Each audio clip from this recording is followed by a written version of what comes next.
Hello, and thank you everyone for joining us this evening. My name is Camilla Fox, and I'm the founder and executive director of Project Coyote. We're a national nonprofit organization based in Northern California that works across the country to foster coexistence between people and wildlife through science, education, and advocacy. For those of you unfamiliar with Project Coyote, one of our central programs is our Coyote Friendly Communities program, which works to educate and equip both urban and rural audiences with the tools, resources, and expertise needed to foster coexistence. We work in collaboration with municipalities, wildlife agencies, animal control facilities, wildlife rehabilitation centers, research institutions, and schools across the country. We're excited to have you all in attendance this evening for our Coyote Summit, in partnership with Project Coyote, the California Department of Fish and Wildlife, and the National Animal Care and Control Association. The goal of this evening's collaborative event is to ensure community leaders across California have the best science-based resources to address coyote concerns in their respective communities. We brought together some of the leading professionals who work on human-wildlife coexistence across California, and together we will provide information on best practices for living with coyotes. We rely on community leaders like you to help disseminate this critical information across your local communities. Coexistence is a community effort requiring consistent and persistent public education and outreach. Our hope for this Coyote Summit is that you walk away ready to educate your communities on how to effectively and safely coexist with coyotes. With that, I'm going to go ahead and briefly introduce each of our speakers. First, we will hear from human-wildlife coexistence experts from the California Department of Fish and Wildlife, starting with Alex Herron, Human Dimensions research scientist, and Mackenzie Rich, South Coast Regional Human-Wildlife Conflict Specialist. We also want to thank Vicki Monroe, Conflict Programs Coordinator, and Ryan Lee, Statewide Wildlife Conflict Specialist, for their help in organizing this evening's event. After that, we will hear from Project Coyote's Ranching with Wildlife Coordinator, Kelly Hendricks, who will provide an overview of coyote coexistence best practices to proactively keep communities conflict-free. And we will hear from Jerica Owens, Executive Director of the National Animal Care and Control Association. She will talk about the role of animal care and control officers in coyote coexistence, as well as the educational resources available for use in your communities, developed in partnership between Project Coyote and the National Animal Care and Control Association. And just a couple of housekeeping notes. We will have about 15 minutes at the end of today's webinar for Q&A from our panelists. And we encourage you to share your questions in the Q&A feature, and we will try to get to as many questions as we can at the end of the webinar. Tonight's webinar will also be recorded for those who couldn't attend, and we will share email to all registered participants. We will also post it on Project Coyote's website for later viewing and referencing. I will hand the floor over to Alex Herron of California Department of Fish and Wildlife now to kick us off. Thank you all again for joining this evening. Hello, everyone. I just wanted to thank everyone for joining us today. Just echoing the thanks from Project Coyote. I also would like to thank Project Coyote and all the other groups who helped make this event possible tonight. Definitely appreciate everyone's work to get this information out to the public and have a chance to talk about this important issue and also answer questions that folks may have. So my name again is Alex Herron. I'm a research scientist at the California Department of Fish and Wildlife. We're located in Sacramento, but we are our headquarters are in Sacramento, but we work on wildlife issues throughout the state. And I'm also joined here tonight by Mackenzie Rich, who is a human wildlife conflict specialist in our South Coast region, which is the region that we that LA County, Orange County, and much of Southern California includes. And sorry, just bear with me while I get my monitor set up for the slides. So just for background, Coyote encounters are sort of ubiquitous across California. It's while Southern California has the majority, most encounters reported to the California Department of Fish and Wildlife, and on other citizen science resources such as iNaturalist, their encounters occur between people and coyotes across California, and as much as will be discussed across the country. Right now, we often get questions about whether or not encounters have been on the rise. We do receive more reports about human and coyote encounters as we do with reports of all wildlife. However, it's very difficult from a scientific research side to say whether that's because wildlife populations are increasing or whether it's due to increased human reporting, human behavior, whether folks are more comfortable with reporting or have increased availability to technologies such as doorbell cameras that may observe wildlife, or access to reporting sites such as our California Department of Fish and Wildlife's Wildlife Incident Reporting System, iNaturalist, or other citizen science reporting tools.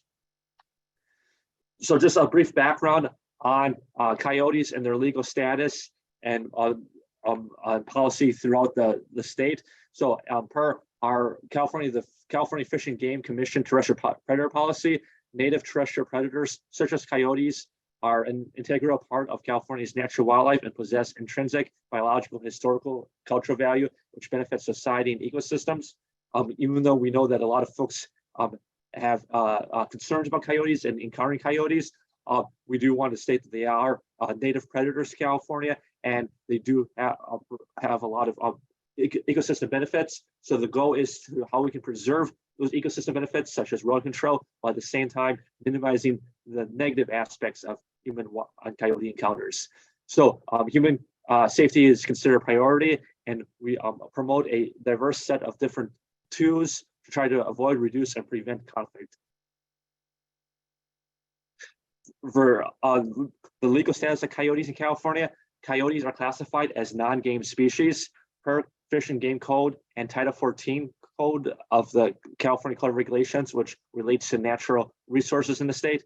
Coyotes are causing property damage or otherwise known as depredation can be taken by any legal means. However, county and municipal ordinances may limit the options to take coyotes or to lethally remove coyotes. Oftentimes, counties and cities have ordinance about the discharge of firearms. So those laws are of course, are there for public safety and are have to be enforced. Additionally, relocation is illegal for a variety of humane and ecological reasons. In California, it is illegal to move wildlife from one location to another just because it can spread disease among wild animals, as well as the wild animals oftentimes will not have a high survival rate after being relocated. Additionally, it's oftentimes just moving one problem from one location to another one if the root of the problem is not addressed. So oftentimes, as myself and other folks will discuss, what's causing a lot of these issues are food and attractants are causing coyotes to come into urban or residential areas. And if those aren't addressed, then new coyotes or new animals will move in and utilize those resources, even if the previous animals are taken or removed. So coyotes, just some basic ecology and behavior. They are termed terrestrial carnivores. However, they actually are omnivores. Their natural prey includes small rodents such as rats, mice, and also even other small animals such as birds. They also eat a variety of other non-meat and non-prey items, such as fallen fruit. In urban or residential areas, bird seed is often an attractant to, or bird food is often an attractant to coyotes, as well as unfortunately human garbage and trash that coyotes can get into. Given that they do prey on small animals, they often see small dogs and cats as prey items or competitors, and oftentimes that's the source of a lot of conflict between coyotes and domestic animals. Coyotes have a pack family system. Oftentimes there are one breeding couple or family pair that produce the offspring, and other coyotes may assist in raising the offspring, such as pups from previous breeding seasons or other relatives. Because of this breeding system and family system, coyotes has some implications for how coyotes are managed. So again, as discussed, while trapping may be appropriate for some situations, for some communities, oftentimes it is not a long-term solution because it is very difficult to get the individuals breeding those coyotes. And additionally, if some coyotes are removed, additional coyotes are there to come in and utilize those resources, or a new season of pups in the next breeding season are available to utilize those resources. So again, due to their breeding pair and their family units, removal of attractants is often the best long-term solution for managing coyotes. So talking about attractants, and other presenters will also cover this information as well, but there's a variety of different things that may attract coyotes to a location. Oftentimes these are either food, water, or habitat, such as denning sites. In Southern California, because the climate is so temperate, it's often food or water that's bringing coyotes to a location. So in the example, denning sites underneath patios or balconies or under houses and crawl spaces, you can see this is in the upper left corner is a spot that was originally fenced or enclosed off, but however it's been open. You can see that there's may not be a coyote, but some wild animal has been moving back and forth. You can see the fur on the edge of the caging and the wiring. Bird feeders tend to be also a attractant to coyotes. In addition to coyotes eating the fallen bird seed and bird food, they also attract small birds and rodents such as squirrels or mice that also in turn attract coyotes. Garbage, unsecured garbage, or even if it's even if it's in a wildlife resistant container, if that container is not effectively maintained or used, can be an attractant. People also, for folks who feed their pets outdoors, leftover pet food can also be an attractant. Barbecues and grills that are unclean can attract coyotes. And in Southern California, where the climate is fairly arid and dry, even sprinkler heads and other sources of water can be an attractant, especially during drought years. So here with the California Department of Fish and Wildlife, we have a variety of different resources and tools. We know that not all communities in Southern California or across the country are the same. So again, our goal is to provide a range of different tools and options that folks can use to help best create a plan or management plan that is a good fit for their community. We have the Keep Me Wild campaign, which is a campaign, education campaign to help educate people about how to remove food and attractants from wildlife and about the disadvantages of feeding wild animals. Again, folks on this call are probably all aware of a lot of the information. The goal for a lot of these campaigns is to get that information and communication out to folks as neighbors and other residents that maybe are not familiar with the situation. We also have Wildlife Watch, which is a community engagement program designed to help educate and provide awareness about wildlife issues and to coordinate volunteers and training about how to remove attractants in the neighborhood. Through our Wildlife Watch program, we also work with local cities and local governments to develop wildlife management plans to help educate communities and cities on how to get that information out to their constituents and how the city will help respond to coyote incidences and what are sort of the relationships and responsibilities of local government versus state versus different agencies across the whole range of government. For example, one of the tools that we offer within these management plans or outside are examples of yard audits that individuals or community such as neighborhood watch groups can use to help evaluate people's property to see if there's attractants, and if so, identifying where those attractants are and how they can be remedied. or if maybe the homeowner, maybe if they're need some help or assistance in removing those attractants, this is also a great tool to help coordinate some of those volunteer projects.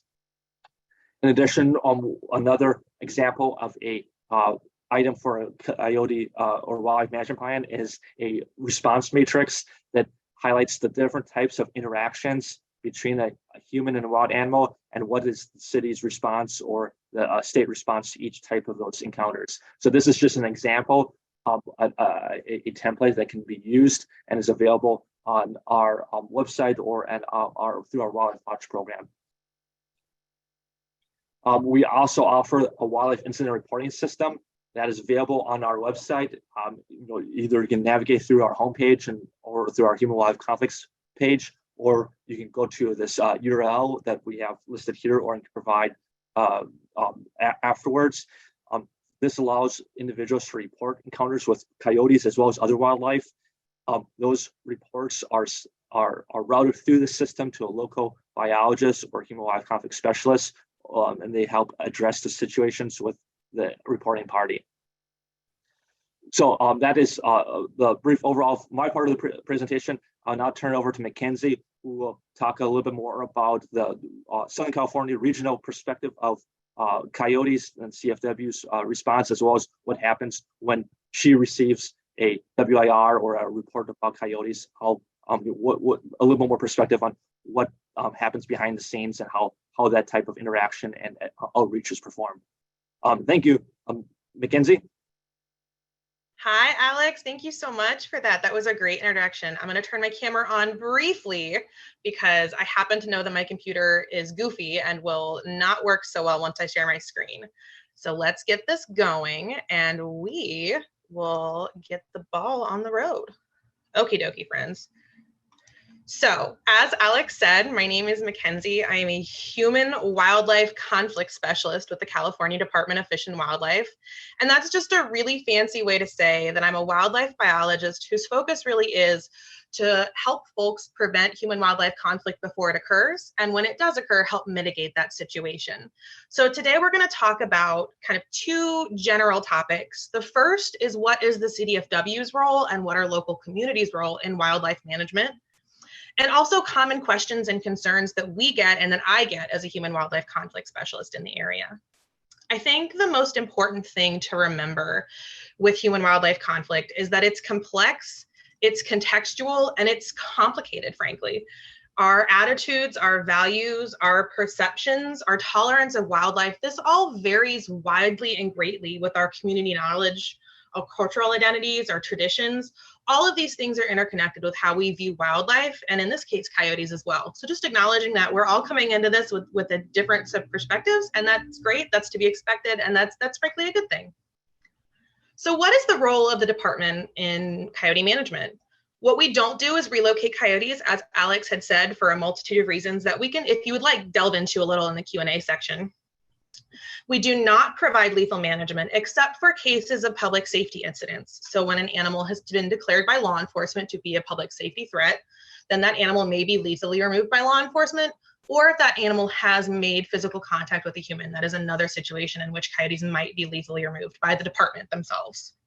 What we do is provide education, advice, and community outreach. This can be tabling events that myself and Jessica West, who's the other human-wildlife conflict specialist for the area, will go and do, and we'll just talk about the wildlife and provide general education to the public. We can go into schools. I've gone into schools before and talked to kiddos about wildlife and what to tell their parents and like all the cool things that are in the communities around them. And we also do community events like this, or sometimes we're invited by local municipalities to give talks about various wildlife issues that communities have been experiencing. And we'll also partner with those communities to provide different outreach events such as a canvas. So we'll go to door and talk to folks about what happens.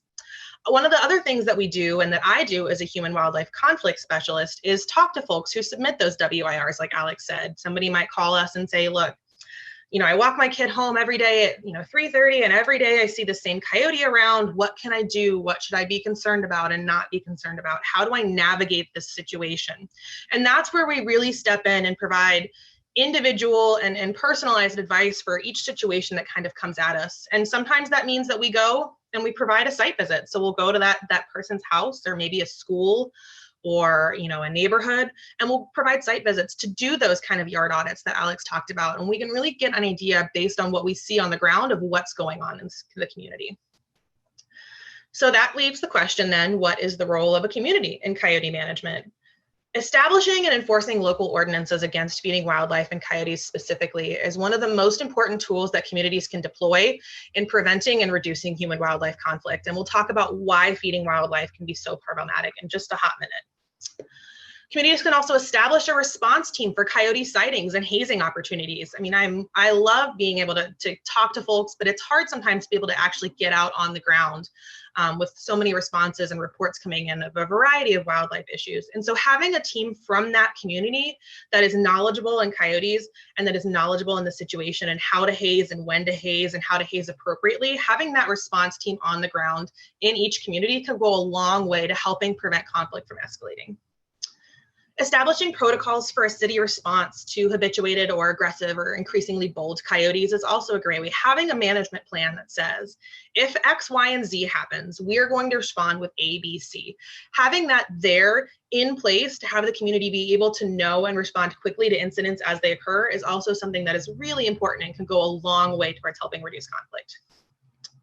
Also providing education, advice, and outreach yourself, having those opportunities, having us come out. This is a great place where the department can partner with municipalities to provide those opportunities, and also teach and train through Wildlife Watch, as Alex talked about briefly, to provide those opportunities within the community themselves, empowering locals to really feel ownership over the wildlife around them and have that safety and security in their minds, that they know what's going on and they know how to properly respond.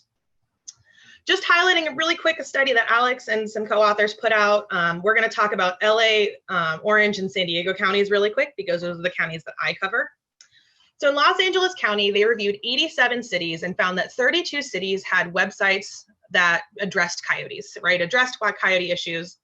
17 cities had wildlife management plans for coyotes, but were not involved with the Wildlife Watch program, pardon me. And then 9 cities were actually involved and active in the Wildlife Watch program. Now, understanding too that these numbers were back from 2021, and so that's likely to have changed, but it's still interesting to note that while coyotes are prevalent across the area, communities, there's an opportunity there for some communities to take some ownership of that. And it's a really cool place that can be done.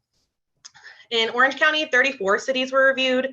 Only 14 had websites, 8 had city management plans, and 7 were involved with the Wildlife Watch program. And then down rural south in San Diego County, we had 18 cities reviewed, 2 cities with websites, and no cities with coyote management plans that weren't a part of the Wildlife Watch program, and no cities with Wildlife Watch programs at all. So kind of shifting gears a little bit, we're going to pump those brakes and turn the wheel real quick. Common concerns and questions that I have presented to me as a human-wildlife conflict specialist. I often get the question, how big are coyotes? Should I be concerned? They look really large and scary. What do coyotes eat? What's going on there? Some folks will say, hey, the coyotes in my neighborhood, they look a little scraggly. They look a little thin. Can I feed them? Folks will say, I saw a coyote active at midday. It was like 3 in the afternoon and I was walking my dog. Like, what's going on? Is that typical? Folks will say, I heard a coyote bark, or I heard a group of coyotes sing. Is this a sign of aggression? Should I be concerned? Folks will also ask, what do I do if I encounter a coyote, and how do I protect my pets? So we're going to address those pretty quickly here. So the first question, how big are coyotes? Coyotes in Southern California weigh between 18 and 35 pounds on average. They don't really get much bigger than that, and there's no real science saying that they are increasing in size. So coyotes are about half the size, maybe a little less than that of a Labrador, as you can see in this picture, and then about twice as big as a fox, and definitely bigger than domestic cats. And that image, I hope, helps illustrate why small domestic dogs and domestic cats can be viewed as prey by coyotes as well. So Alex covered this, so I won't beat the dead horse too much, but coyotes are opportunistic hunters and scavengers. They're generalists. They are amazing at accessing opportunities when they're available and taking advantage of whatever is out there. So in rural areas, that being rodents, insects, fruits, nuts, other dead animals, they might scavenge off an animal that's died or been taken down by another predator.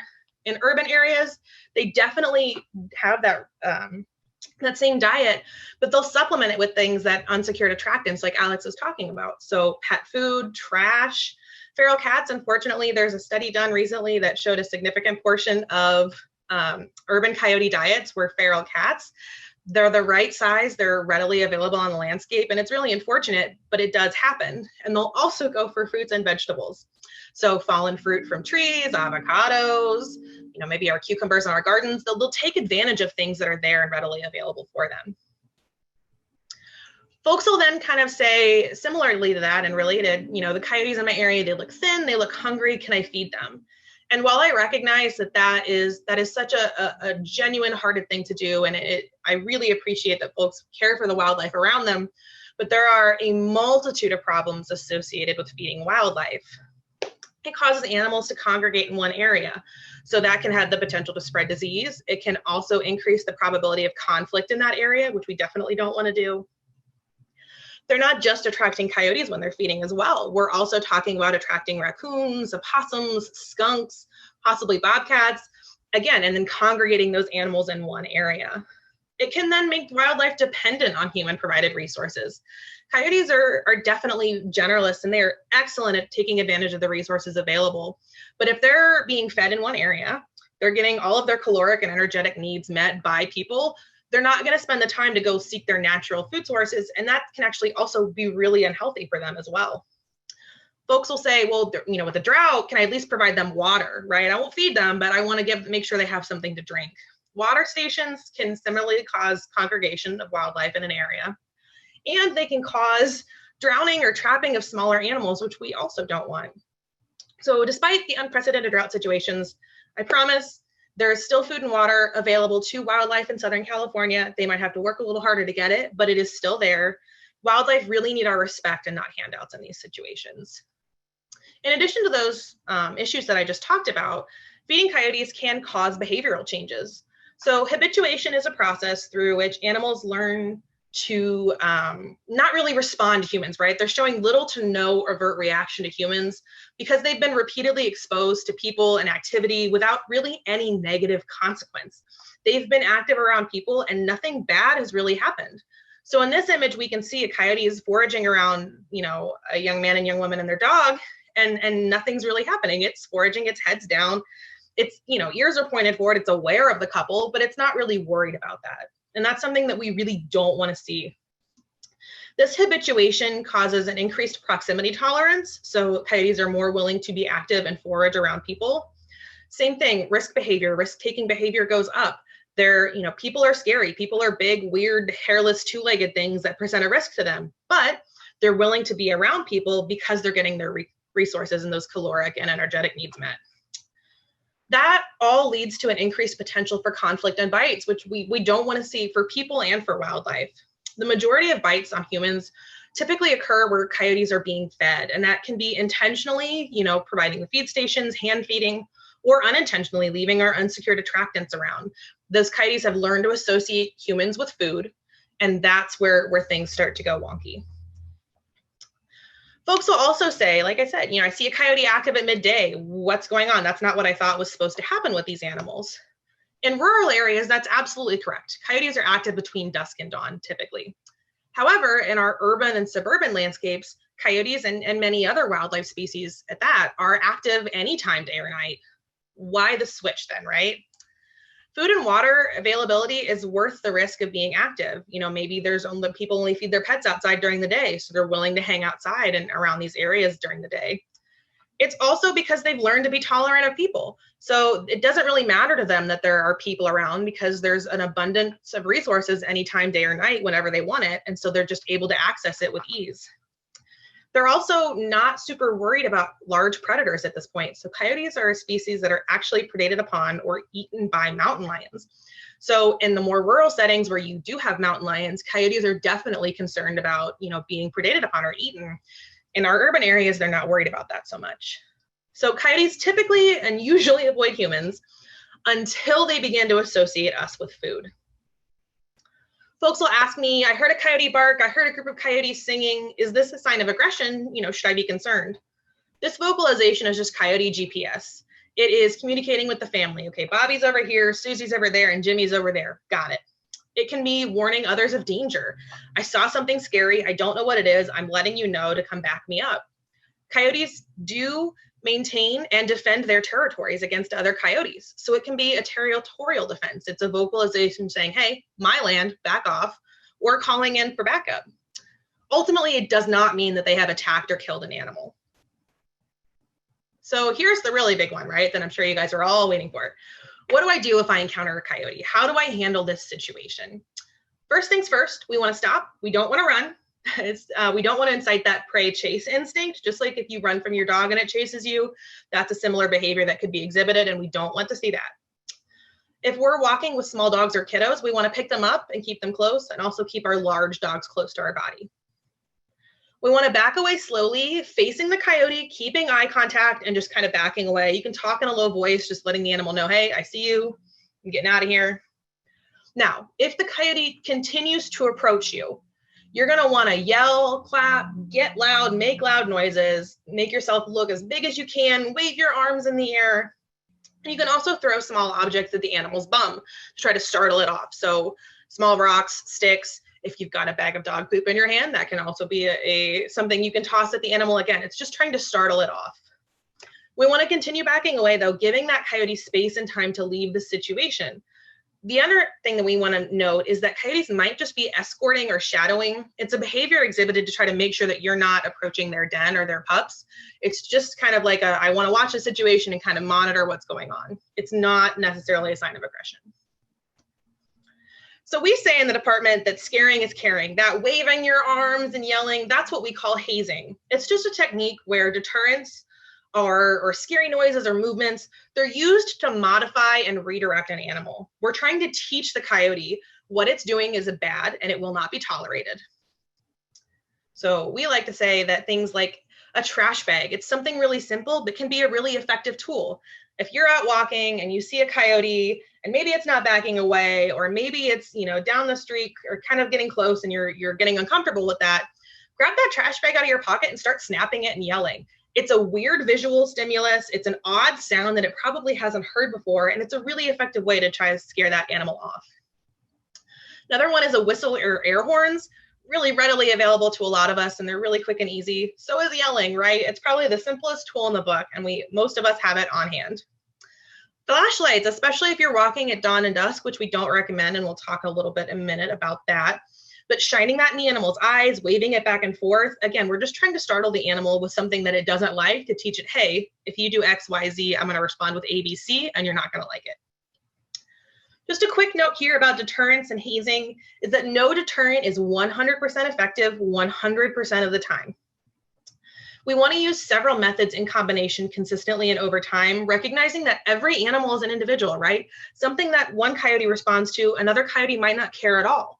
And so it's about finding those combination of methods that work for the coyote that you're specifically targeting or that's in your area. The other thing too is recognizing coyotes don't understand property boundaries. So get together with your community, find out what works, and employ those specific deterrence and hazing techniques in and around the neighborhood. Just a real quick note too, city and county ordinances should always be considered prior to utilizing some of the deterrents. So there might be noise ordinances or such things, so just make sure we're aware of those. The final question that I want to talk about tonight is, how can I protect my pets?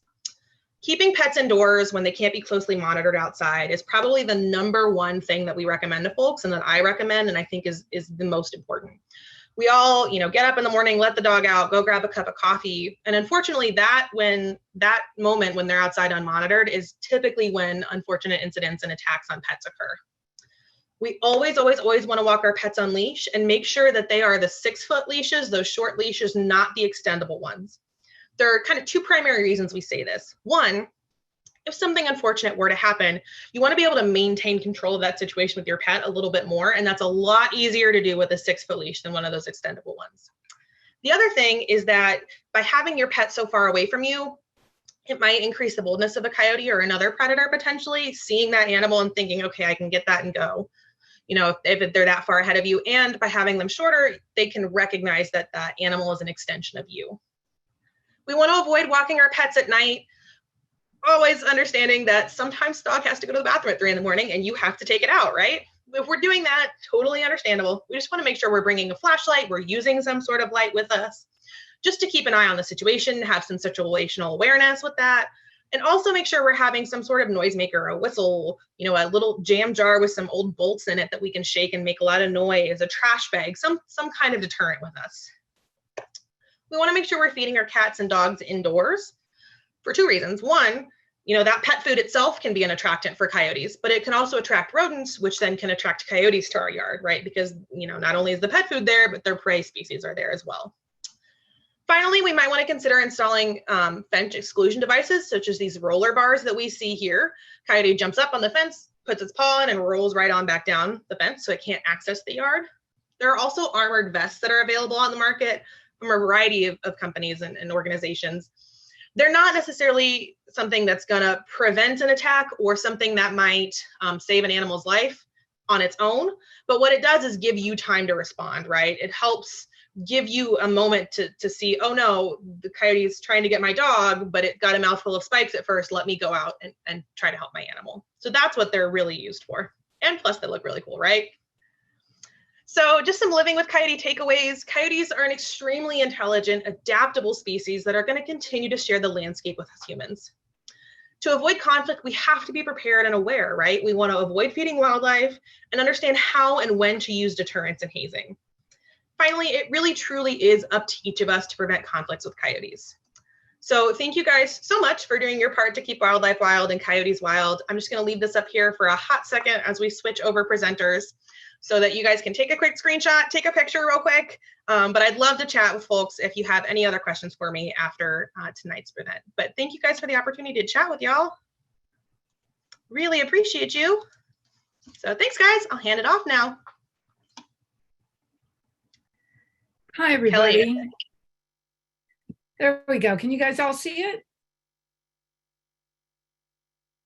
Thanks, everybody, for joining today. Let's get started. Now, Alex and Mackenzie covered a lot of the same things I'm going to cover, but I'll try to take some, add some additional information.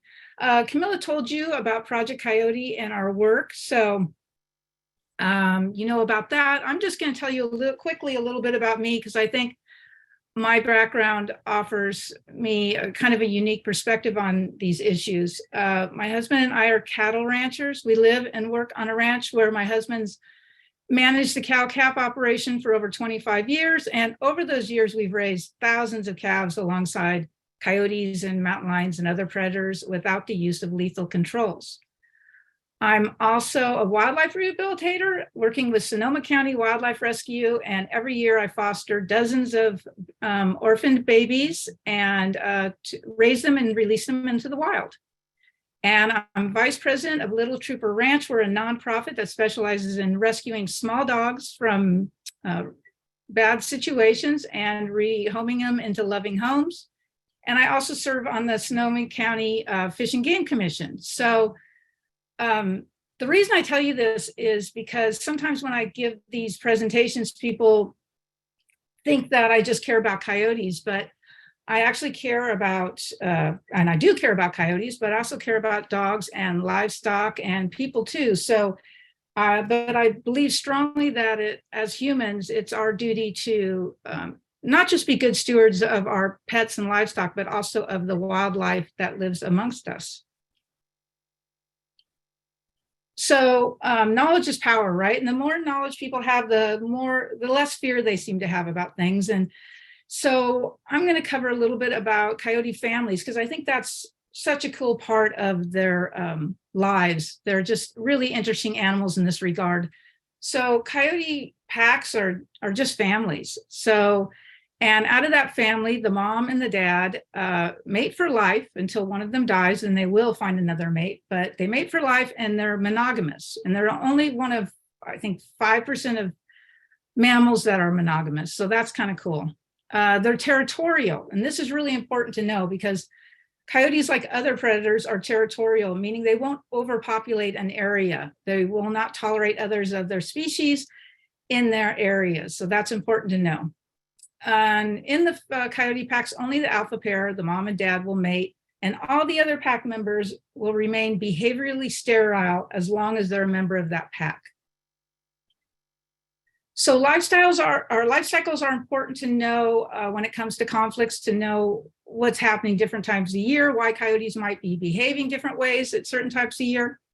So winter is generally the breeding season. And spring is when they give birth. Usually in Northern California, it's around mid-April. And that's the only time they use their dens is when they have their young. And once the babies are weaned, they'll all be living above ground. So they usually have like 4 to 6 pups generally. And out of those, only half will make it to the first year.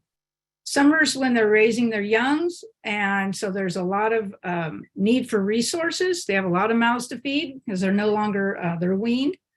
And fall is we call the dispersal season. That's when many of the juveniles will leave the pack. Not all of them, some will stay longer, but many leave in fall. And that can we sometimes see a rise in conflicts around that time because the juveniles are just learning to be on their own and just kind of figuring things out. And also in summer, it's a time you get a lot of calls on coyotes because people are seeing several coyotes together because the babies are traveling with the family. And all of a sudden, it seems like there's so many coyotes around. So it's just good to keep those things in mind and the reasons why they're happening. So both Mackenzie and Alex spoke about what coyotes eat. They are omnivores.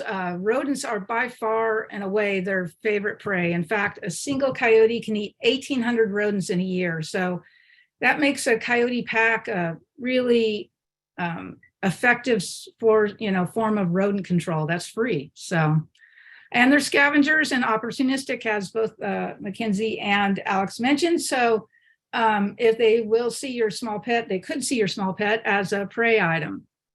But pets are rarely consumed considering how many coyotes are living in urban areas amongst people and our pets. And there's some studies that back that up, and I will be speaking on those in a little bit.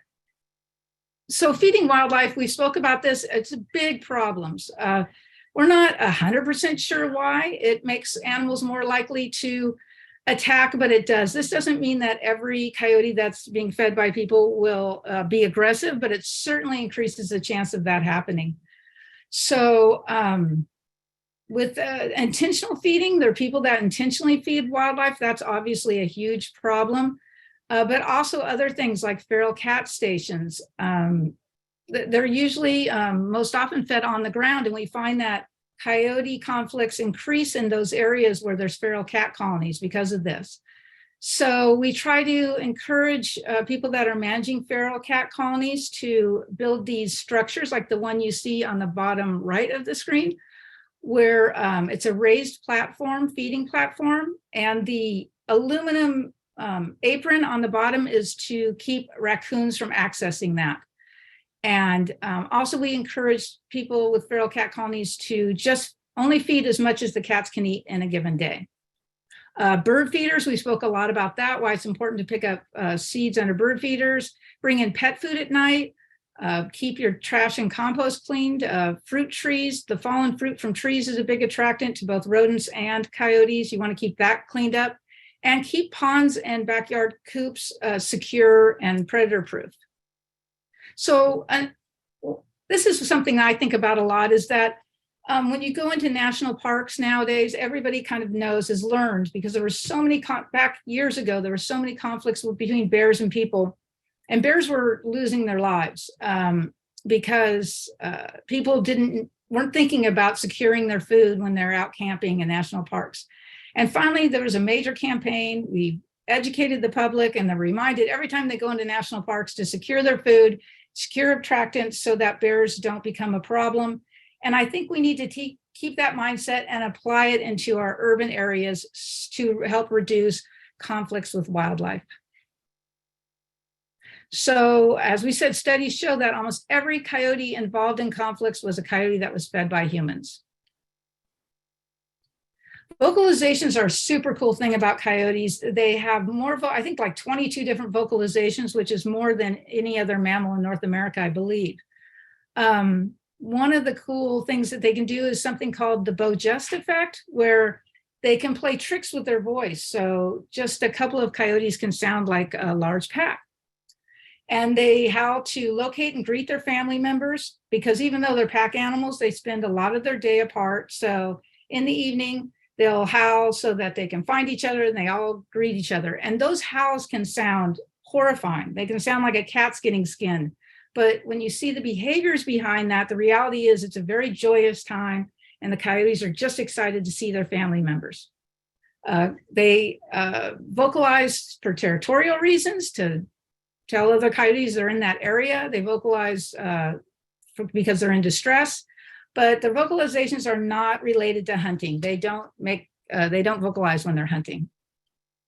So here's a video of some coyotes in Burbank at a golf course. It's not a great quality video, but you can hear the vocalizations and see this is a typical behavior that you will see and hear with coyotes when they're greeting each other at night.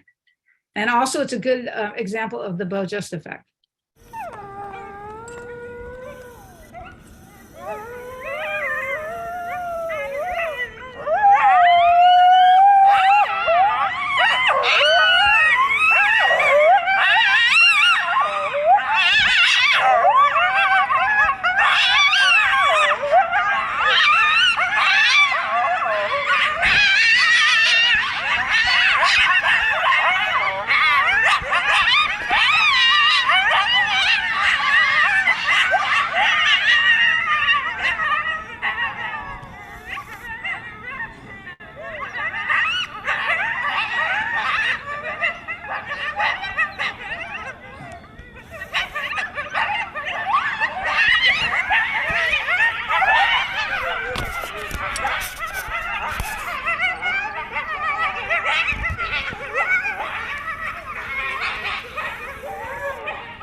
So as you can see, that was just 4 coyotes, and it always, every time I watch that, I think, I don't think I've ever been that excited to see a relative, but you can see just the sheer joy in them, but it does sound ominous. The vocalizations can really sound ominous if you don't know the behavior that's going on behind it.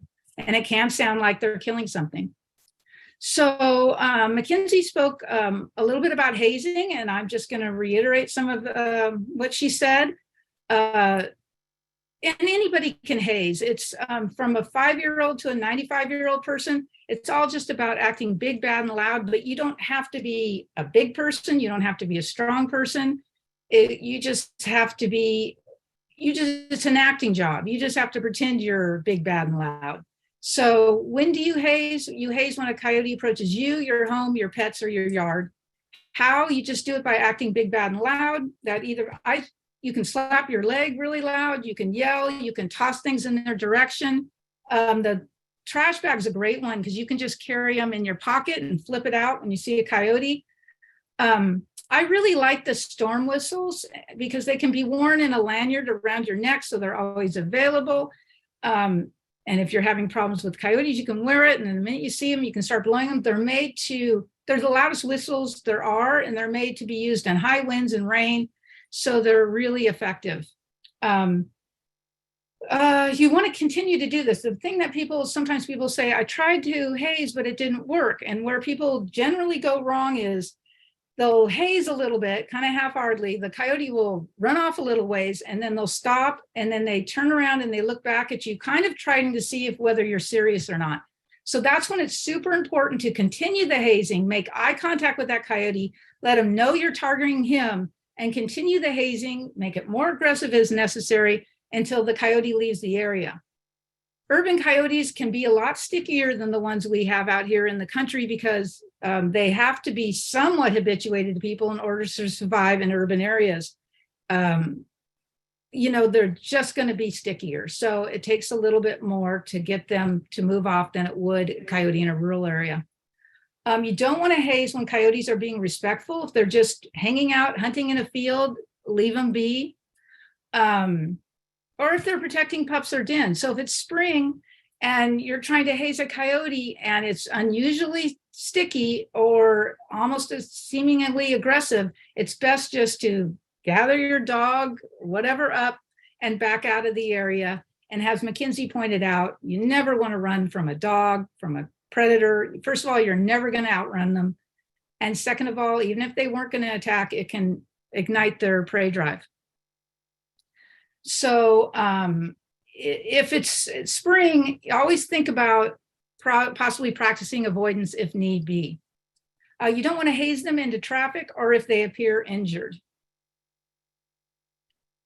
So protecting yards. Mackenzie spoke about the coyote rollers, and first thing we want to do is remove the attractants, which means bring in dog food at night. If you have a bunch of heavy brush, you want to kind of keep that cleaned as much as possible so it doesn't offer coyotes or other wildlife a place to hide.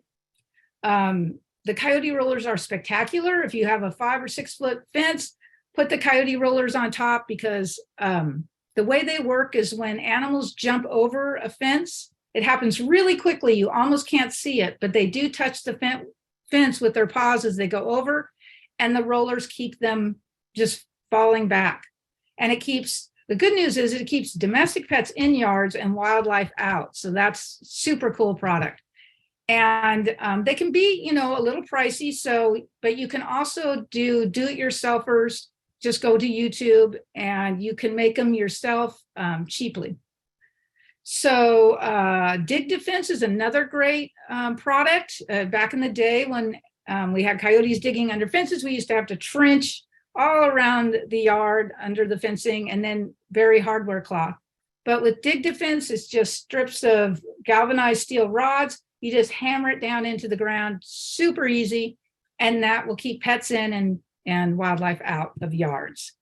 Catios are spectacular. They're just predator-proof enclosures for cats.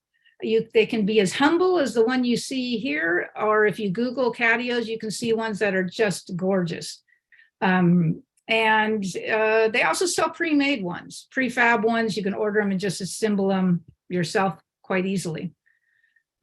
Shade cloth is another great. Shade cloth or some other visual barrier is great to have on your fencing if you have the ability to see through it, because mountain lions and coyotes don't generally like to jump into areas where they can't see out of. So it's really handy if you can add that kind of visual barrier as well. And then if coyotes are getting in your yard or around your yard, haze them if necessary. Hoses also make a great hazing tool. So this is not the Coyote Roller brand. This is a different brand, but this is a short video to show you how they work.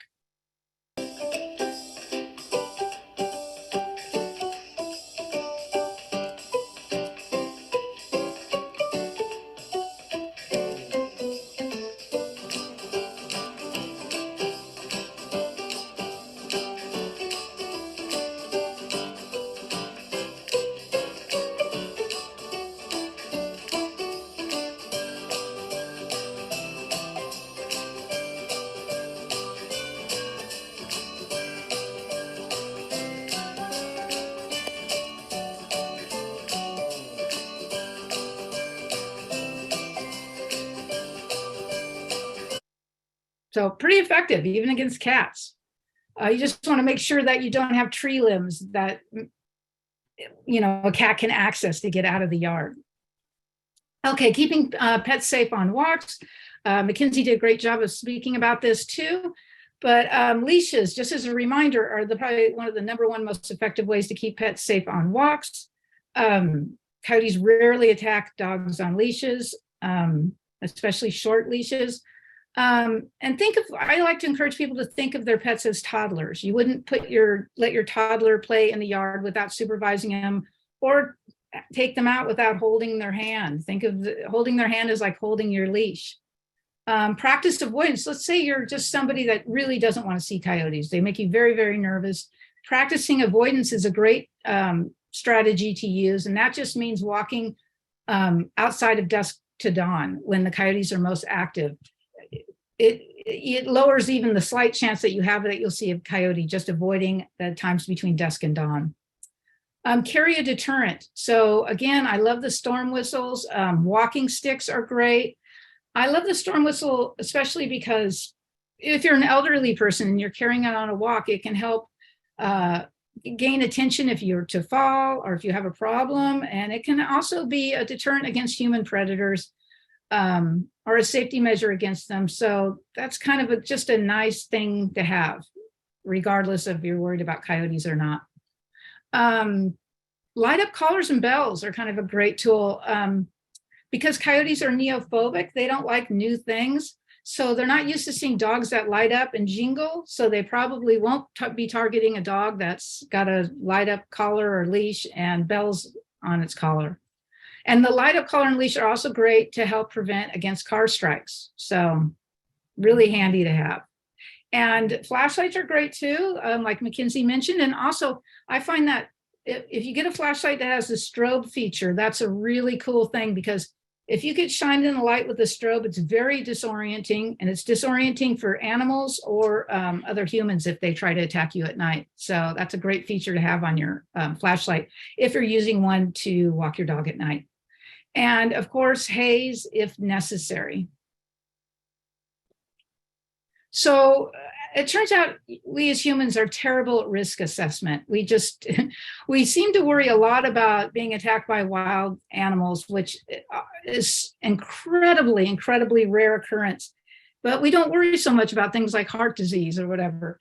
So we're not very good at risk assessment. But let's talk about some hard stats. And I'm using coyotes and dogs as a comparison since, we're very familiar with both. So as an example, coyotes, the number of bites and scratches, because we're even counting those, that occur from coyotes in all of North America every year on average is a couple of dozen. Most of those are very superficial. By comparison, dogs bite just in the United States every year about 4.5 million people. And a lot of those are very severe occurrences. In fact, 1,000 people a day go to emergency rooms because of dog bites.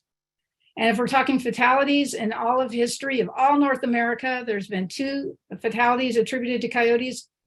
Whereas with dogs, just in the US every year, 35 fatalities are blamed on dogs. So, and most of those are on children. So just some stats to look at. I don't say this because I want people to be scared of dogs. It's just good to know when you're thinking about, it gives you some perspective on how dangerous coyotes are, which is not very. And again, this is the important thing to remember, that studies show almost every coyote involved in conflicts with humans was a coyote that was being fed. So are they dangerous to pets? Well, we talked earlier about what coyotes eat and the diet studies, and Mackenzie there may be newer ones than this, but the last one I saw in LA showed that 10% of the coyotes' diets was made up of domestic pets, mostly cat. And in Cook County, Illinois, right outside Chicago, which is the longest running coyote study in America, less than 3% in their studies of the coyotes' diets showed that they had any pet in them. The LA one kind of makes sense when you think about the population density that coyotes are living around with people and pets. So ultimately, the bottom line is coyotes are opportunistic hunters, but vastly prefer their natural prey. Although there is a possibility that some coyotes living around feral cat colonies could begin to specialize in targeting feral cats. That's certainly possible. They're smart enough. So vets report as their leading cause of animals being admitted. The number 1 is foreign bodies, ingested in foreign bodies. Number 2 is hit by cars. 6 million pets a year are hit by automobiles. And then cat fight wounds and dog fight wounds are some of the leading reasons. So the bottom line is that your pet is far more likely to be attacked by another domestic animal than a coyote. So for people that just, they're just hate coyotes and they're not going to change their mind no matter what, and just want them gone, there's still some considerations you want to know about in regards to lethal controls before you engage in starting a trapping operation or something like that, or trying to get at your community to do it. Is that the first problem is IDing the problem coyote is really difficult. Most likely when you do lethal controls, you'll probably be killing a lot of coyotes that weren't causing any problems at all. Shooting is another common way we do lethal controls, but in urban areas, it's dangerous and generally illegal in most places. Trapping, cage trapping, coyotes are notoriously difficult to capture in cage traps, and leg hold traps are illegal in California, and snares are very dangerous, and you often get non-target species like pets, domestic dogs. Immigration of new coyotes. So even if you do kill some coyotes, you're just going to get immigration of new coyotes. Nature abhors a vacuum. So that vacuum, that territory will soon be taken over by new coyotes. And fracturing family units, just say you kill a few in a pack. Fracturing that family unit, that stable coyote pack, a stable coyote pack is far less likely to get involved in conflicts than once a pack is fractured. You've got family members that are desperate. You've got juveniles that are now on their own suddenly. And you've got animals that are more overall desperate, just like humans living in war zones. The more desperate their lives become, the more probably they're going to engage in activities that are going to cause conflicts with people. And there's ethical considerations for some people in regards to lethal controls, understandably. So I think Mackenzie covered a lot of these, but finally, I'm just going to end up with some coyote myth bustings, things that people generally think of with coyotes that may not be true. Number one is people sometimes think of them as being disease ridden, but they're generally very, very healthy. As far as the leading cause of death of coyotes in urban areas, of course, is humans, mostly by car strike. But the leading natural cause, natural, I'm saying with air quotes, would be mange, probably. And the reason I use air quotes is mange has been found to be caused by in mountain lions and bobcats, found to be directly correlated to the ingestion of rodenticides in those species. That has not been scientifically proven in coyotes, but it seems suspicious that rodenticides may have something to do with it. But coyotes it's kind of common in coyotes, mange. But they're not a rabies vector species in California, so they're not a known carrier of rabies. And rabies overall is a very rare disease anymore. As Mackenzie mentioned, it's totally normal for them to be out during the day. They're probably just working overtime. And they're very small. Mackenzie spoke about that also. And most are big chickens. I've worked with a lot of coyotes hands-on at the wildlife rescue. And obviously we wear gloves when we're handling them, but very few of them bite. They're not super aggressive animals. They basically just freeze when you're handling them. And you just put a towel over their head and you can do just about anything to them. And when they're in enclosures, they just run the fence line when someone's around like a deer. They're very fearful of people in captivity. They don't lure dogs back to the pack to kill them. That's a common belief, that they do some sort of hunting strategy where a female goes out and lures a male dog back to a pack to be killed, something like that.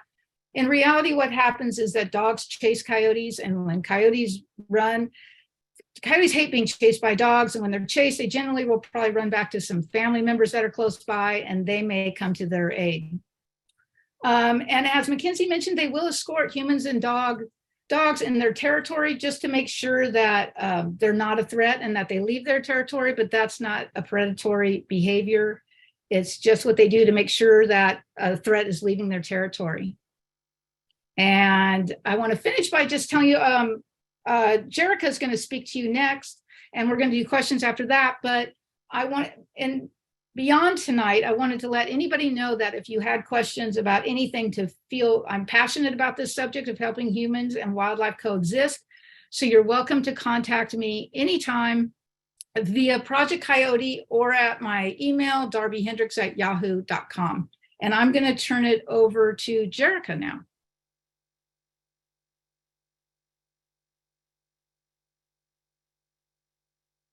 Thank you so much. Hello, everybody.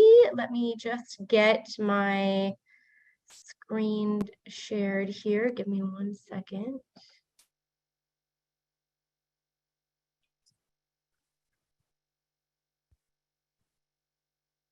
All right.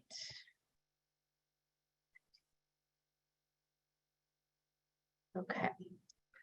you all disappeared, so I'm hoping that this is in slideshow view, and I'm going to keep my camera off for just a little bit, and then I will turn it on. So again, thank you all for joining. This has been so great, so enlightening. My name is Jerica Owen, and I am the Executive Director of the National Animal Care and Control Association. I'm going to talk to you tonight a little bit about the Animal Control Officer's role in communities that are experiencing some community coyote conflicts. A little bit about me. I have been in animal welfare for about 20 years in a variety of different capacities, everything from wildlife rehab to disaster response, domestics, and I live in San Diego. So I am a local to California, and that's a little bit about me.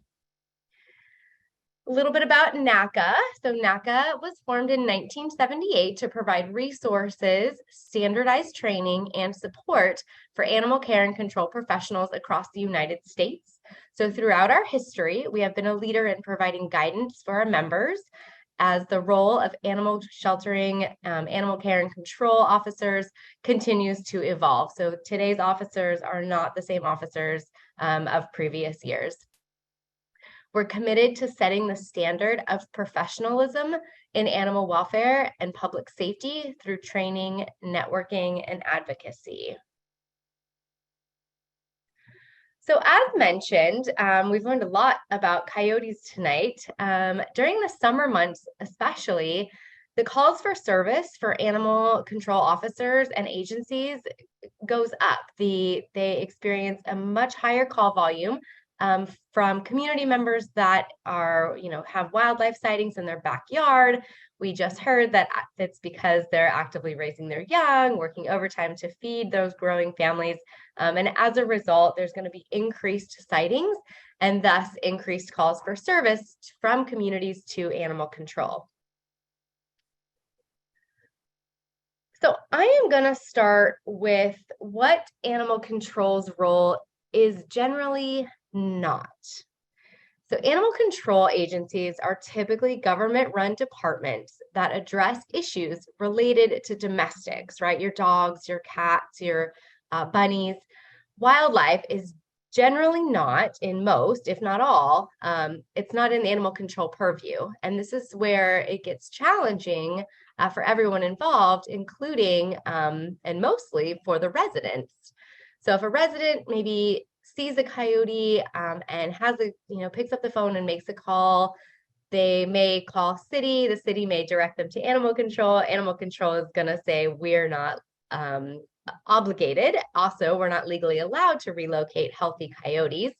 So again, this just kind of leads to some, miscommunication amongst the various different entities, and that causes frustration for residents.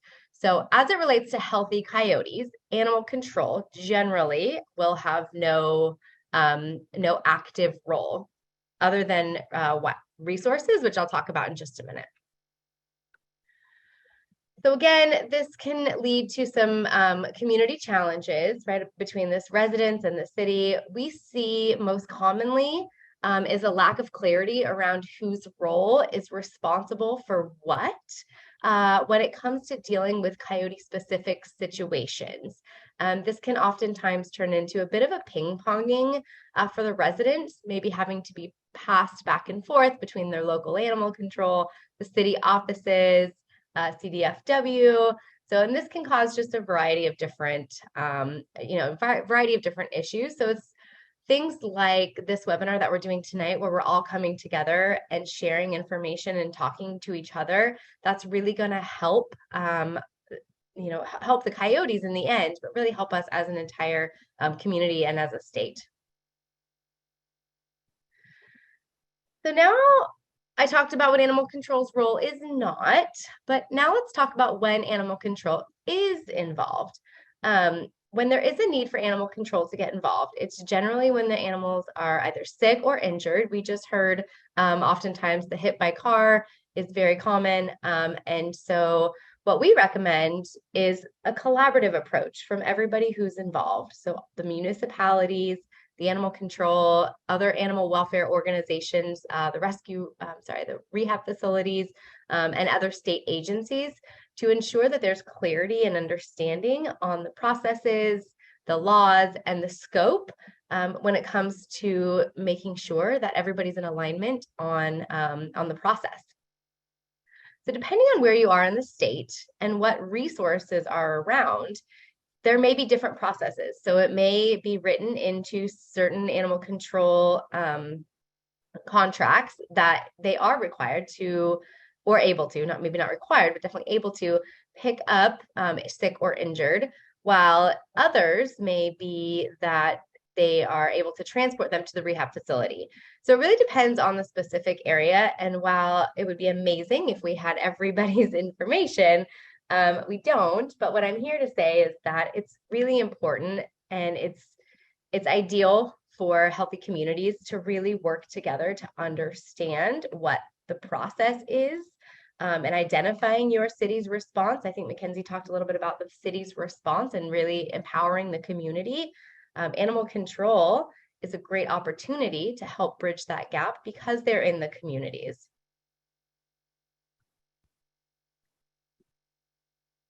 So what can we do as a collective group to make things smoother and to provide clarity? Imagine a world where everyone was well-versed, from the front desk at City Hall to the animal control dispatch, all the way up to the mayor.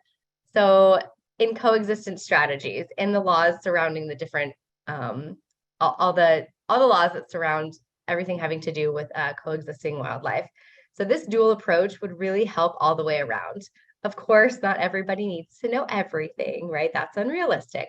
However, having a basic understanding in the legalities and the processes and really coexistence strategies, or simply even just how to access those coexistence strategies, the materials is really going to help in this endeavor. So a multifaceted, collaborative approach to this community education. So that brings us to NACA and Project Coyote. So we partnered up to help equip animal control officers, agencies, individual members, and state associations with knowledge and tools, including co-branded materials. I'll show you some in just a second. Door hangers, brochures, signs, information that helps inform, that helps educate, and again, to really empower the community, are available for download and can be distributed to the communities, into your shelters, the wildlife rehabilitation centers, and any of those target areas that you identify. So I know we already saw this graphic in the back. It's one of my favorites, so I had to use it as well. But again, this is an example of a resource that can be downloaded. They have them in English and Spanish. There are tips, infographics, articles, fact sheets, trail signs, various different webinars, and lots of free and accessible training. So really helping to share this information, use the animal control officers role within the community to really help disseminate the information and empower the community. A couple of other resources. So I did mention the webinars, but there's additional webinars that NACA has through our partners at Justice Clearinghouse. We also have a members library. There's a really robust library on the Project Coyote website as well. So a variety of, there is no lack of resources. And this next slide will show you just an example of two of them. And these are downloadable and customizable, so you can actually add your own agency's logo as well. And that brings me to my very boring contact information slide. And I believe we are just about done. So thank you, everybody. And I will hand it back over to Camilla. I'm going to jump in here, Jerica, and help, do the question and answer. Ooh, I don't know why my screen's blurred. There we go. Thank you, Jerica. Thanks to everyone. That was a super informative and jam-packed presentation. So thank you all for those great informative presentations. The questions have been coming in, so I will go ahead and get us started. There was a few questions that came in regarding mange and rodenticides. So I'll read off two related questions. One question said, can someone talk about how mange and ultimately death amongst coyotes and wildlife in general is caused by dangerous rodenticides?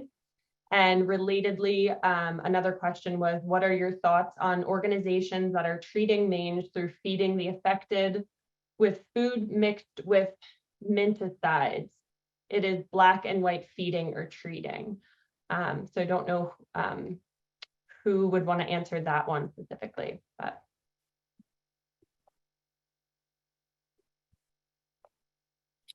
I don't know, maybe Alex could speak to whether that's considered about what would be the legal aspects of that, and would that be considered feeding wildlife if you're field treating for mange? So yeah, I can talk on that. It's a kind of the mange. It's kind of a difficult topic especially with the rodenticides, because there's a lot of different studies, and as Kai mentioned, for coyotes, not all the research is in yet that shows all of the full possible outcomes of that. In terms of for treating coyotes, I believe I saw in the list of questions there's another one about wildlife rehab. So CFW does not provide wildlife rehab. That's oftentimes they're independent organizations, or they may be part of a county or a city organization, but it's not something that CFW operates. We do perform the permitting and the regulation of providing the permits to the rehab facilities, and each rehab facility that gets a permit, that they have a list of types of treatments and species that they're able to treat or allowed to treat. So, for example, for a lot of rehab facilities, coyotes are oftentimes maybe not are beyond what they can take in. Oftentimes, a lot of the facilities focus on birds or other species.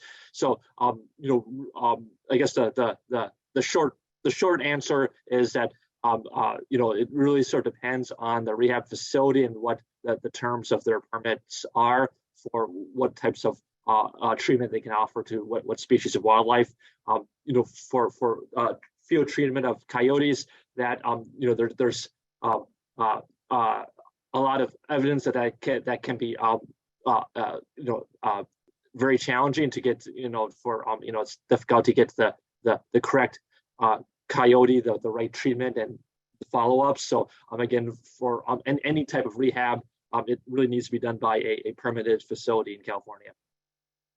And just so people know, because this is a common question too, they see a coyote with mange and of course they want to help it.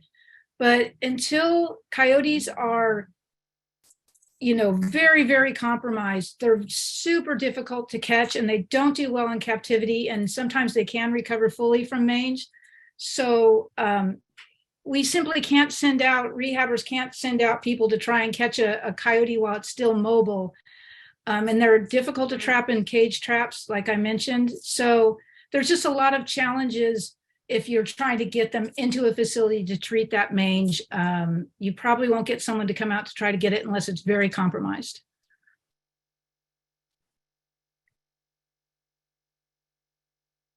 Perfect, thank you. Another question was, someone said, do you recommend noticing and or citing these organizations or individuals for illegally feeding wildlife? It is written in our municipal code. So I think they're, I guess, wondering if you can cite people for illegally feeding wildlife if it's written in their code, I guess, an anti-wildlife feeding statute. So for that, that would be up to the local municipal law enforcement, whether or not they can because that's CSW, we can't enforce other local and municipal codes. In California, feeding of big game is directly illegal as a form of baiting. So that includes bears and deer, as well as wild pig and a few other species. For coyotes, coyotes are not considered big game species. However, feeding can fall within wildlife harassment. Wildlife harassment is anything that can, feeding or any other action that alters the natural behavior of a coyote. So that would that would be a wildlife harassment case for folks who are deliberately putting out food for coyotes. Because that is an enforcement case, you can report those cases to our CalTIP, and that would be sent to a fish and wildlife officer, formerly known as Fish and Game Wardens, and they will investigate that. I would say that I know one of the questions was asking what advice, if you do see someone, feeding wildlife, like a neighbor, like I would always recommend, if you feel comfortable, having a conversation with them first to let them know that it's illegal, and maybe what are some of the consequences. Oftentimes that it's just possibly people are just unaware that it's a bad thing. They think that it's either fun or that they're helping the animal. So I would always encourage, if the situation is warrants it or appropriate, to have those conversations first, because oftentimes it's better to have someone have that come from a neighbor to involuntary stop than trying to get a citation or other sort of law enforcement can just make it a little bit more complicated. So in some cases that might be necessary, in which case for the state harassment feeding, that can be done through our CalTIP to get that information to a warden. Perfect. And I'll share the CalTIP in the chat for folks if they need that.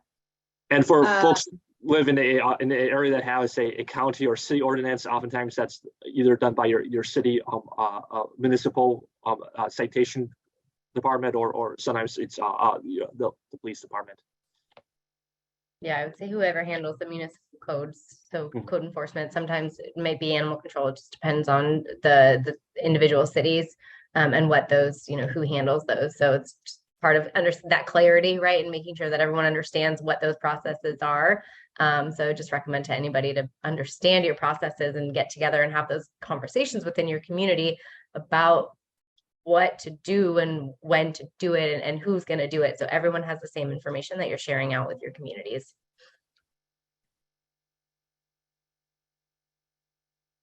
Great. Next question. Someone said, I've noticed in our neighborhood that as more coyotes have moved in, we've also noticed a reduction in raccoons that wander around.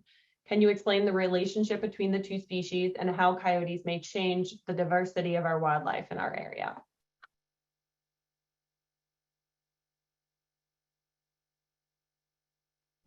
Hey friends, I can take this one. So raccoons are definitely a species that are the right size, the right shape, the right everything to be preyed upon by coyotes. And so that is an animal that they can and will take. Not super often, not as often as they will with their rodent counterparts, but it's still a species that can be preyed upon. The thing to note with that is, coyotes and raccoons coexist, and they're both species that occur naturally in the landscape. And so having those species together doesn't necessarily mean by having coyotes now introducing raccoons that we're negatively affecting our wildlife. It's just seeing a different relationship in that ecosystem and a different order of things, I guess you could say. So it's still natural. It's just a little different that might have been noticed before. It also doesn't necessarily mean that those raccoons have been removed from the landscape completely. They could just be avoiding the coyotes. My background as a carnivore ecologist is in spatial ecology and how carnivores share the landscape with each other. And so it really can just be, you're a weird furry four-legged thing and I don't really want to be around you. You're kind of scary. You might eat me. So I'm going to avoid and be active at a different time of day in different areas than the coyote is, because I, as a raccoon, am scared of that. So that's another possibility that's going on as well. Hopefully that answered the question for y'all. Perfect. I think that was great. Another question or comment by somebody was that a coyote followed me and was not scared by my hazing. So maybe some recommendations for a coyote that doesn't appear to be fearful of someone who's hazing it directly. Well, you can always up the aggressiveness of your hazing. They will always respond to hazing.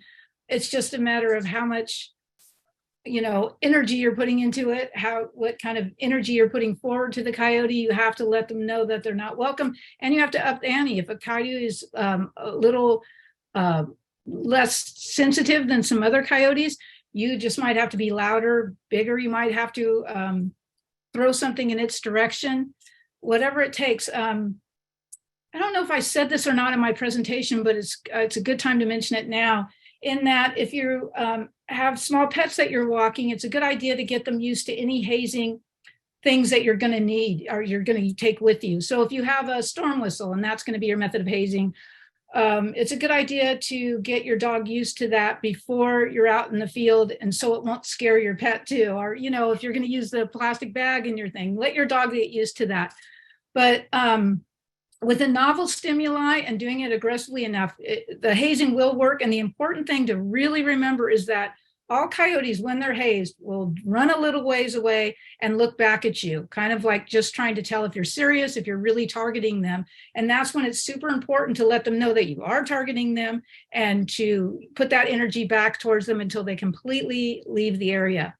And I forgot to mention this in my thing about coyote size, is the reason why we mistakenly, especially this time of year, you hear people, and I hear it just about daily, that people telling me they saw 60-pound coyotes. So us just telling people that they're actually just 25 to 35 pounds, I can see why people might not believe it. But the reason why is this time of year in the winter, their coats will grow to be over 5 inches long. So what you're seeing is coyotes that look big, but they're all hair. So just keep that in mind. They're not nearly as intimidating as they may look this time of year.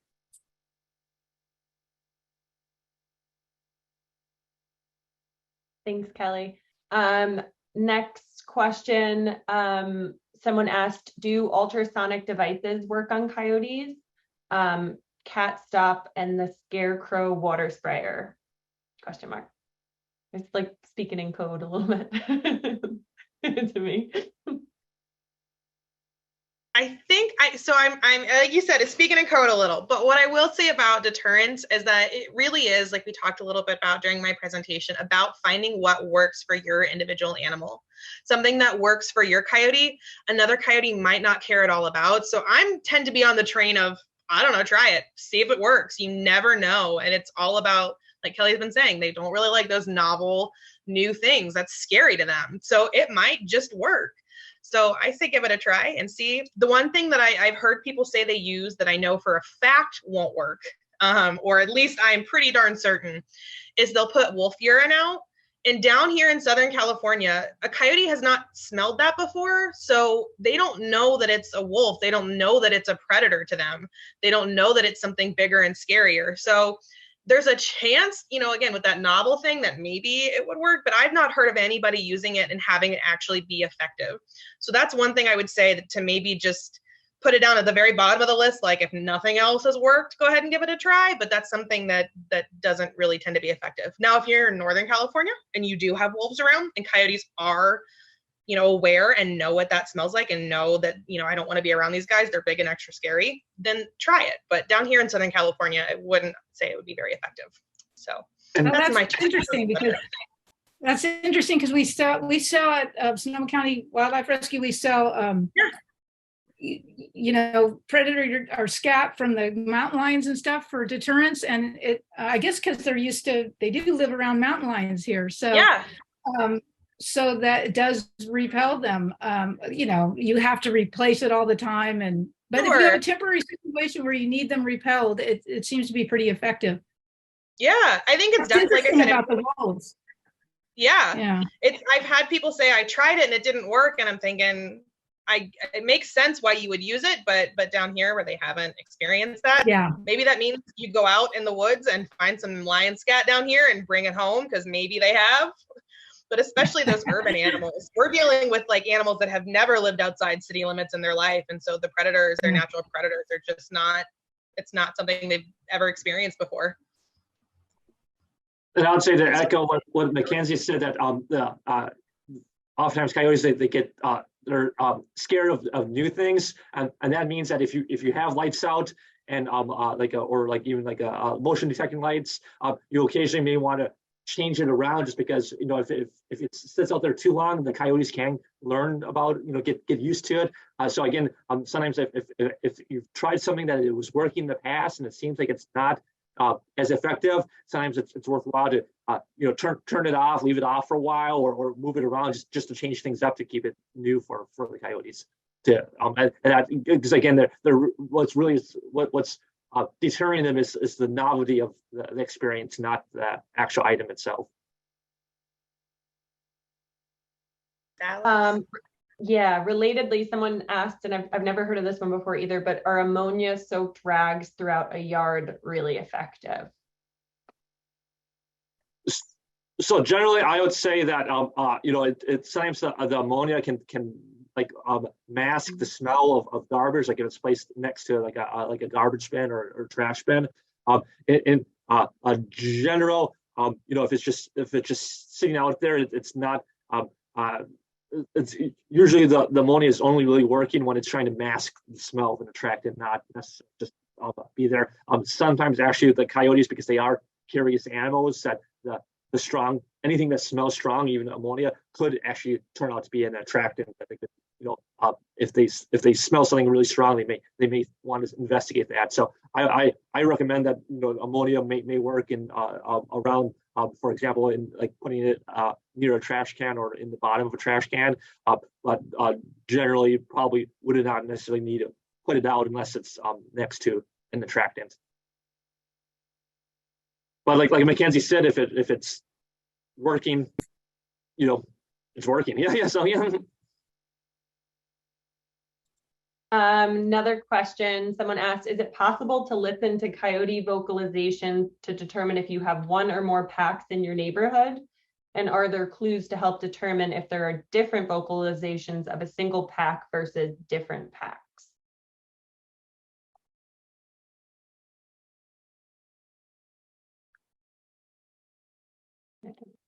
So my thought is, if it's a neighborhood, I think it's difficult to try to use vocalizations, especially us as people. There are patterns and things that we might not pick up on that the wildlife do. And also because coyotes are territorial, to me, it would be unlikely that you would have two packs of any kind of significant size in the same neighborhood, in the same area, that like you would see around your home specifically. It's possible. I never, with wildlife, never want to say anything's impossible, because as we know, wildlife like to prove us wrong all the time. So that's something that we deal with in wildlife, but I would say it's unlikely that there's two. But that's my 2 cents. Other folks might have a different opinion, or might have some tips and tricks that I'm not aware of for determining those vocalizations.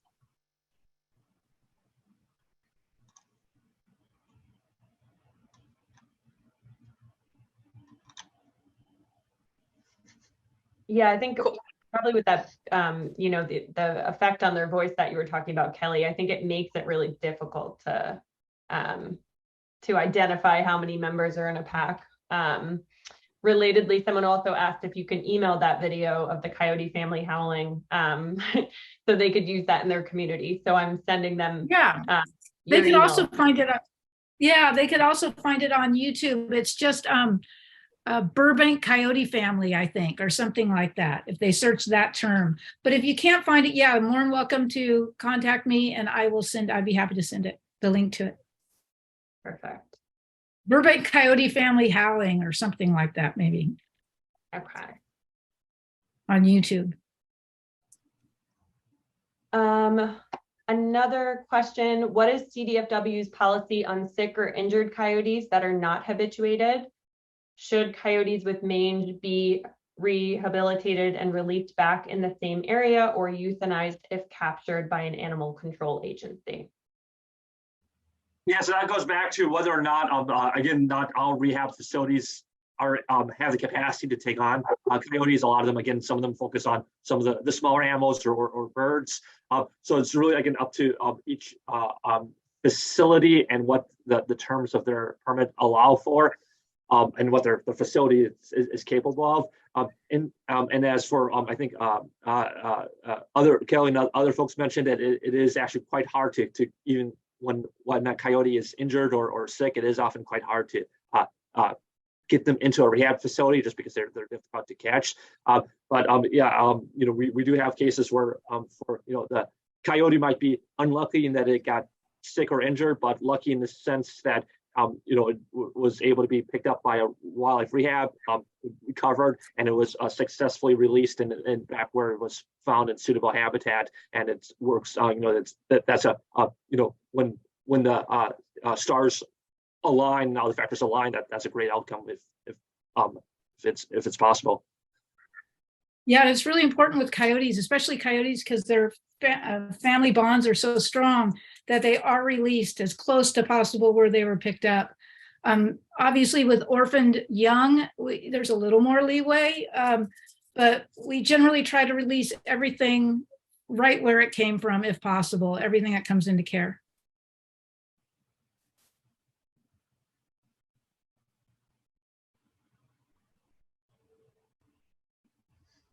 Another question, are coy dogs a common phenomenon, and are they more of a problem than coyotes?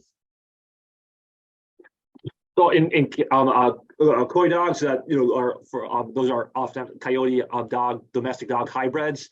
I don't believe they're much of an issue in California. I don't know that we have a lot of them in California. I know in parts of out in the eastern half of the country there might be I believe there's more of them, but there tends to be not so many in California. That's part of the reason why in California coyotes tend to be of a smaller body size, because partly that, and also the winters here are mild, so they don't need to be quite as bulky as some of the coyotes out in other parts of the country.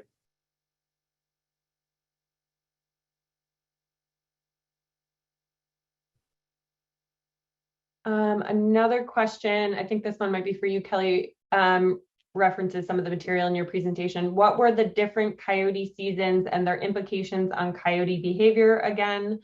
Additionally, can we please have the source for the coyote bites, scratches, and fatalities data?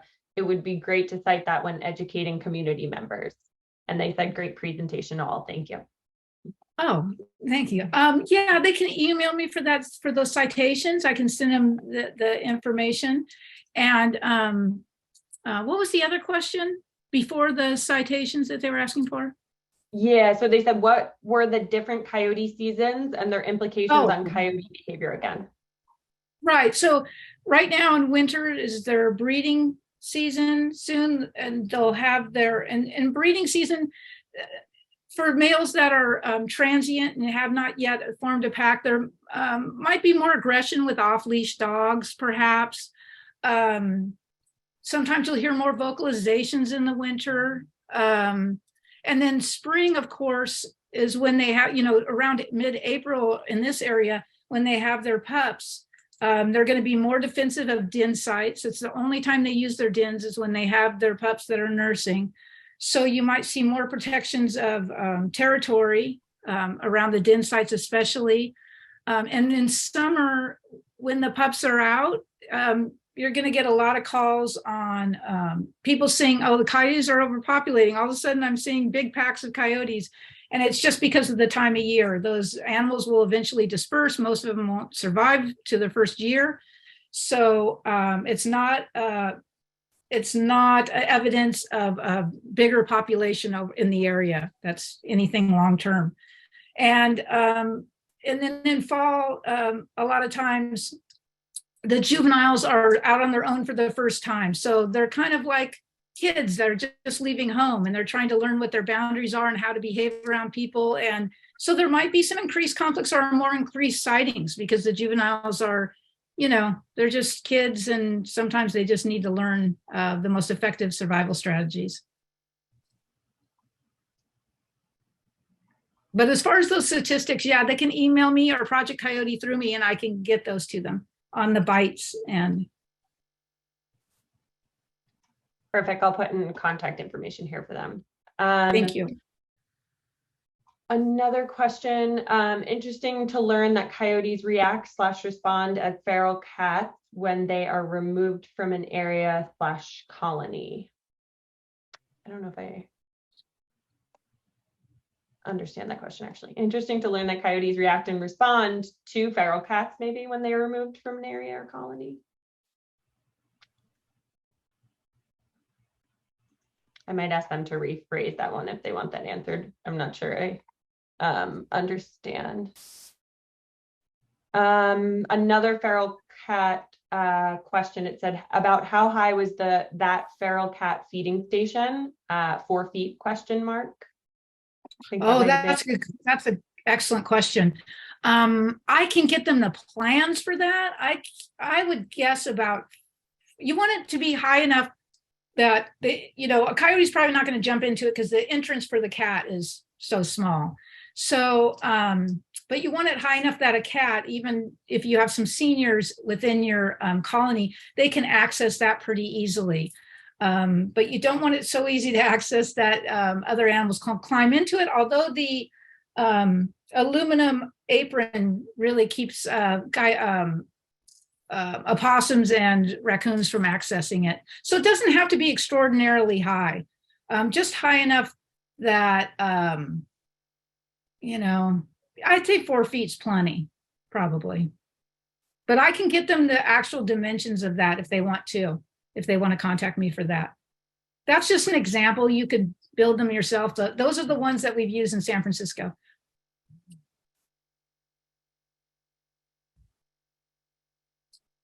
Okay. Another question was, I've recently heard a lot of coyote conflict in Southern California in the media. Are coyotes more aggressive in the Southern California region?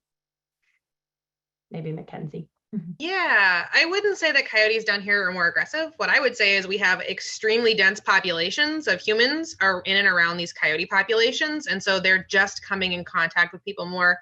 They might be more habituated because, again, they're getting more of those food resources in the area. But I don't think it's that they're more aggressive towards humans. Does that make sense, friends?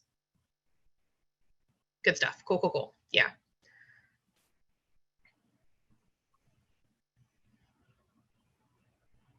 Okay, and then another question, if I receive a report of a coyote den location, what is the best way to respond? Is it best to try and notify residents of the den site or keep the location private? Yeah, and that's a great question. So I guess it sort of depends on where the den site is. If it's obviously if it's on private property, you want to be respectful of the person on the private property. I would recommend that rather than giving the precise location, I'll just let folks know in the general vicinity that there has been a den. Oftentimes, the folks living around there are probably going to know where it, are going to be the first ones to be aware of it anyway. So that again, that way you don't. It's not necessarily endangering the den and any pups that might be in there, but it's also letting folks know to be aware of that there are coyotes in that area and to be just cognizant of their own behavior and keeping their pets and property safe. So I think it's a good idea to let folks know. You don't necessarily need to tell everyone the exact location. After the pups might, when it's time for the pups to move out and later in summer and fall when the den is no longer being inhabited, you may want to let someone in either the landowner or someone in your code enforcement or in your city know. So if it's not in a suitable location, that maybe they can take some abatement measures, remove excess vegetation, all that kind of stuff. If it's not if it's not a desirable location to have a coyote den.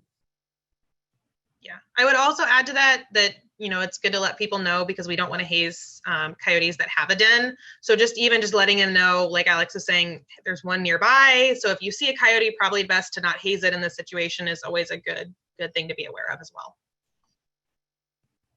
One way you can do that by utilizing animal control officers that are in the area or and through the resources that we've mentioned. And thank you for putting those links in the chat too. So there is resources on there that would be fantastic for that same type of situation where you can utilize those officers in the community or community leaders that maybe you have connections with that have a wide reach within the community, schools, churches, libraries, groups like that, and really make sure that everybody has the same resources. Yeah, and I'll have each of you maybe put your contact information in the chat if you're comfortable with that, so folks can reach out with questions, because that was another question here, is how folks can get in contact with you as kind of follow up on many of these points. So that'd be a good way. And then on the den site topic, there's 2 more questions that folks are have here. So how do you identify a den site? And then are there studies to suggest that coyotes typically use the same den areas year after year?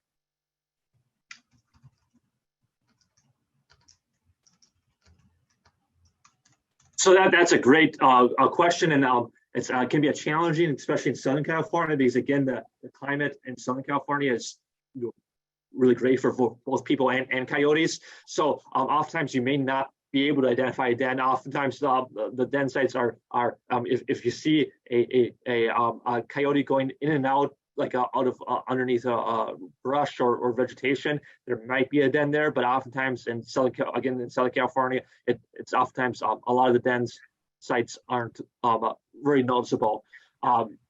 So I guess that I'm not sure if that, unfortunately, that's not a great answer to the question.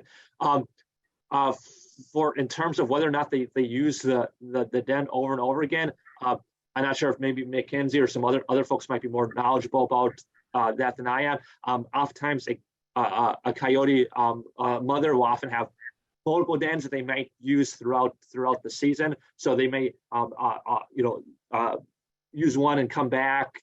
So they may reuse dens, but again, if again, once the pups are out, if that's not like a suitable place for a den, removing it or removing the vegetation is not going to be super harmful to the coyote. They'll find a better spot to make a den the next season if the previous den site is no longer available. Yeah. So piggybacking off of Alex there, if it's available, if it's there, if it was a suitable den that wasn't really disturbed by people a lot, if it was in a nice, quiet area, it's possible that they might use that den site again. But it's, any den site is something somewhere it's isolated, it's quiet, it's not usually disturbed by people frequently. There's a lot of dense vegetation that can be under a bush, under a rock that's been dug under. It can be, if we have a nice big pile of wood in our backyard or sticks that are kind of piled up and it's kind of in the corner and you can kind of get behind it and under it a little bit. Anything like that is a possibility for a den site. And so just being aware of those as the spring season comes upon us and we're getting towards denning season and we're looking around us trying to, notice these things, being aware of those areas and identifying them as possible den sites is always good practice as well.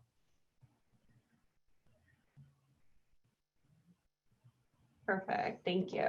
So I think we're coming up on the end of our questions here. I think one or two more. So you touched on this, Mackenzie, but maybe we could go in a little more depth. Why is relocation not an option for coyotes? Yeah, so relocation in general for wildlife isn't kind of the first thing we want to do. So with coyotes, because number one, they're territorial, as we've kind of all talked a little bit about tonight in some capacity or another. And so there's a potential, one, that you're introducing conflict between the coyotes. So you could risk that coyote getting injured or killed by a different pack that's defending its territory, or potentially injuring members of that other pack. You can introduce disease. So maybe there is mange, for example, in the population where the coyote is coming from, and you're popping it into a different area where there isn't mange. You can potentially harm those animals in that population. Wildlife in general have, a pretty strong sense of home, and they understand where they got their food, water, and shelter. They're going to try to get back to those areas. They're going to try to move home and get back to where they had those nice, good resources available to them and their packs, their territories, their familiar relations, their pack. So they're going to try to get back. And when they try to go back, they, again, could be encountering other packs. They can get hit by cars. They can spread disease along the way, pick up disease and bring it back home. So it's not really good for them or for us. And especially using the resources to do something like that where it's not effective and not humane for the animal itself it's just not good practice. hope that answers your question, but pop in the Q&A if you want more information beyond that. I'd be happy to provide it. Thank you. That was great. That was super informative. Okay, so I think this might be our last question. Someone was wondering, are drought conditions bringing more coyotes into urban areas?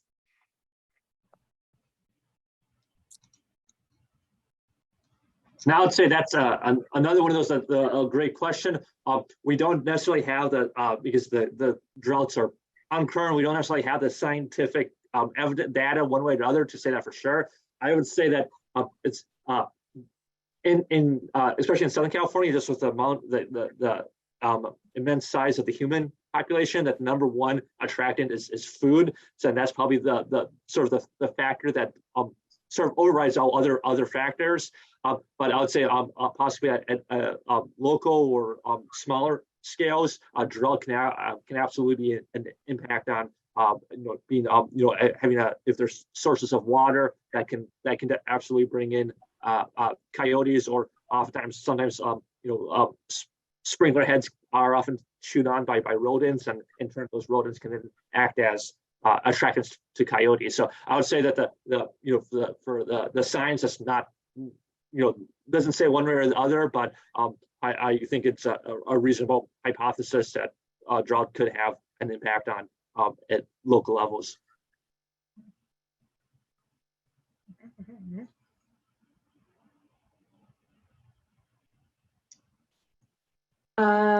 Okay, so one more question popped in, which I guess I'll answer because we have a few more minutes. In California, if needed, how can you dispatch a coyote? I understand there's only 3 legal ways to do it. Is this true?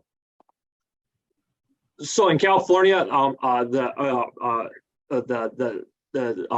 being able to lethally remove a coyote is for a coyote that's causing depredation or property damage is allowed through any legal means. So it's hard to say. It depends on where you are in California. For example,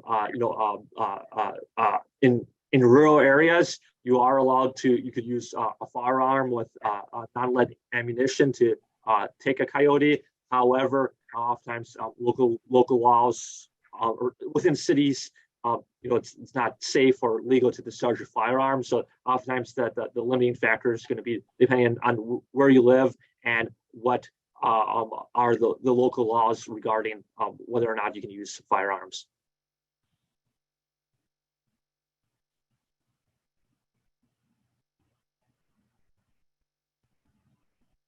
Okay. I think you guys, good job, team. I think you've cleared all the questions in the Q&A. So I want to thank you all for your time and expertise, as well as our collaboration for this event this evening, and all the attendees for taking the time to learn how to educate your communities to effectively coexist with coyotes. This webinar this evening will be uploaded onto the Project Coyote website and sent around via email to all registered attendees. And thank you all, and have a good and a lovely evening.